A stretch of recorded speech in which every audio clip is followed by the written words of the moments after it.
Hello, folks. How are you? E aí, galera, como é que vocês estão? Sabemos que estamos enfrentando aí essa luta, né, com a pandemia, mas eu espero que todos estejam bem em suas casas e que possamos aproveitar ao máximo as nossas aulas por enquanto aí na plataforma. E hoje eu preparei um assunto para que nós pudéssemos discutir e aprendermos um pouco, né, adquirirmos um pouco mais de conhecimento relacionado a esse tópico, tá? Chamado Future Perfect Tense, tá bom? Então sejam todos bem-vindos a essa aula e eu espero que vocês possam usufruir da melhor maneira possível. Let's go, people! Let's try to do the understand. Vamos partir aí para a primeira parte. Bom, o futuro perfeito, tá? Que é chamado de Future Perfect, ele possui uma estrutura, uma forma, né, de montarmos uma frase em inglês. Então nós temos aí a primeira estrutura, no nosso caso, eu sempre terei will have, então é o verbo auxiliar will com o verbo have, seguido de main verb, plus main verb. O que seria esse main verb na língua portuguesa? Ele é chamado de verbo principal. E esse meu verbo principal, ele necessita ser conjugado, flexionado no past participle, que é o chamado particípio passado, ou simplesmente o particípio, ok? Então tem dois exemplos aí. Take a look at the examples. The first one, I will have helped you. Então eu tenho a estrutura will have mais o verbo principal sendo conjugado aqui, deixa eu ver com a setinha, will have mais o verbo principal conjugado no particípio. The second, she will have called me when I arrive.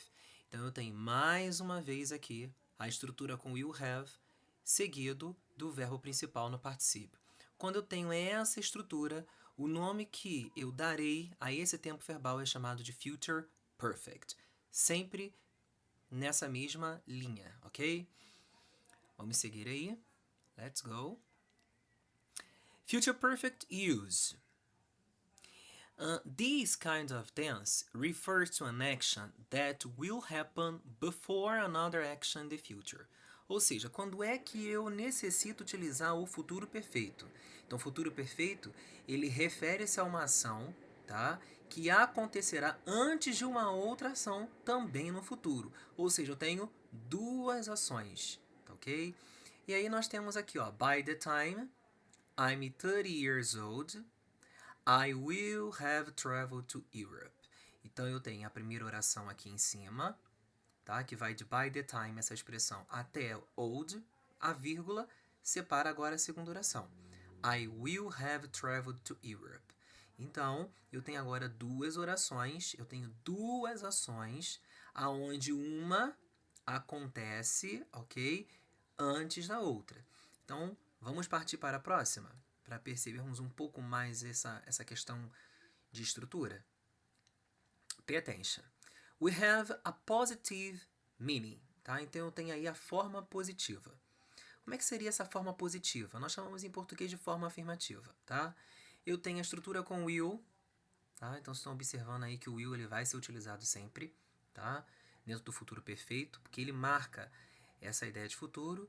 E todos os subject pronouns, que nós chamamos de pronomes sujeitos, são aqueles que nós utilizamos no início da frase. Todos eles, galera, vão ser utilizados com will. Então tem I will, he will, she will, it will, we will, you will, and they will. Então todos esses pronomes aqui, tá? Todos eles estarão sendo utilizados com o verbo auxiliar will. Em seguida, o que eu preciso utilizar? O have, conforme nós vimos lá no segundo slide, tá? Quanto à estrutura. E vou utilizar o main verb, past participle, que é o verbo principal conjugado no particípio. For example, I'm sure he will have succeed on the test. Então eu tenho aí a estrutura na forma positiva ou forma afirmativa. Will have mais o verbo principal seguido no particípio. Agora, se porventura quiséssemos utilizar, né, essa estrutura para indicar algo negativo, negative form.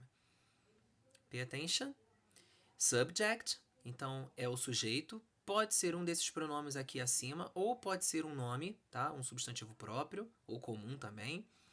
Plus, mais. Will not, então quem vai para a forma negativa agora será o will, conforme nós estamos vendo aqui. É ele quem vai para a forma negativa, com not ou a forma abreviada dele, que está logo abaixo, tá? Ele é chamado de won't. Plus, have, então não muda a estrutura, plus, main verb in the passive participle, o verbo principal também conjugado no particípio. Então nós temos aí agora, ó, he will not have done it again, or he won't have done it again, ok? Isso na forma negativa. Agora, se porventura eu tiver o desejo de colocar uma estrutura na forma interrogativa, que nós chamamos de question form, or interrogative form. Pay attention. Yes or no question. Will, então, ele virar aí no início da oração, ok? In the beginning of the clause or the sentence, plus subject, plus have, plus main verb in the past participle. Ok? Don't forget the question marks. Não podemos esquecer que já é uma frase interrogativa, eu não posso esquecer do ponto de interrogação. Ok, galera? Então, formando aí a estrutura de forma interrogativa. Will sempre antes do sujeito, seja ele um nome ou um pronome. O have sempre participando aí do futuro perfeito. E em seguida, um verbo principal também conjugado no particípio. Então vamos ver aí o exemplo. The example, will he have come to visit us tomorrow? Então, como nós sugerimos ali, né? Will mais o have. Aqui eu tenho o verbo principal conjugado no particípio, o meu complemento e o ponto de interrogação. Beleza? Agora, galera, vamos prestar atenção aí, antes de praticarmos a questão dos exercises, tá? Eu coloquei para vocês, aqui no último slide, uma lista desses verbos principais. Por quê? Os verbos principais conjugados no particípio, eles têm duas classificações. Isso é importantíssimo e eu gostaria que vocês, se possível, tá, anotassem isso em algum lugar. É claro que vocês vão ter acesso aqui ao vídeo sempre que possível, mas é bom sempre anotarmos, né? Fazer com os chamados tip notes. Regular and irregular verbs. Nós temos duas classificações, os verbos regulares e irregulares. Qual a diferença, tá? Só para relembrarmos, porque eu acredito que muitos de vocês já tenham estudado um pouco sobre a questão dos verbos regulares e irregulares no particípio. Mas vamos relembrar aqui, tá? Que os verbos regulares, eles geralmente, nós precisamos acrescentar a terminação ED. Então eu vou focar um pouquinho mais aqui, para que vocês possam visualizar, tá? Então eu tenho aqui, ó, left, drop, fry, fix and close. Então, a primeira dica, todos os verbos regulares, tá? Todos eles, geralmente utilizamos a terminação ED. Por que eu estou falando geralmente? Porque existem verbos que eu não posso somente acrescentar o ED. Eu tenho que tirar, por exemplo, uma letra. E eu vou dar esse exemplo aqui logo abaixo, tá? Deixa eu pegar a setinha. Ó, o fry. O fry, ele é um verbo que termina em Y, precedido de consoante, ou seja, antes do Y eu tenho uma consoante, consoante R. Se eu tiver verbo regular com consoante mais Y, o que eu faço? Eu retiro o Y e acrescento a terminação IED. Então, não é apenas um ED, eu tenho que colocar mais uma letrinha, que no caso é a vogal I. Agora, se eu já tiver um verbo que termine com a vogal E, o que é necessário fazer para marcar esse particípio ou o passado? Apenas acrescento D. Então, tem ali passado de close ou particípio de close, closed, ok? Agora, se eu não tiver verbos que terminam com a vogal E e nem verbos que terminem em consoante mais Y, aí sim eu só acrescento o ED. Beleza, pessoal? E aí eu vou partir agora para a segunda parte, que são os verbos irregulares. Por que eles são chamados de verbos irregulares? Porque todos os verbos irregulares, a maioria, tá? Faço uma correção aqui agora. A maioria desses verbos, eles sofrem modificações nas suas estruturas, tá? Alguns, nem tanto, modificam apenas uma letra ou duas, e outros, às vezes, por completo. Então, vamos ver aqui um exemplo, aqui bem básico, para mostrar para vocês. Deixa eu só alcançar aqui a setinha para que vocês possam visualizar. Eu tenho aqui, ó, sing, for example. No passado, que está em verde, nós chamamos de sang. Então eu troquei a vogal I pela vogal A, eu tenho o passado. Agora eu quero colocar o particípio. O meu particípio está aqui agora com a vogal U. Tá vendo a diferença que nós temos dos verbos regulares, tá? Regular verbs, para os verbos irregulares, irregular verbs, tá? Então aqui eu mudei apenas uma única letrinha. Agora olha a diferença aqui do speak. Speak no passado, que está em verde, é spoke, e o particípio spoken. Olha a estrutura como ela é diferente, tá? Então isso acontece com os verbos irregulares.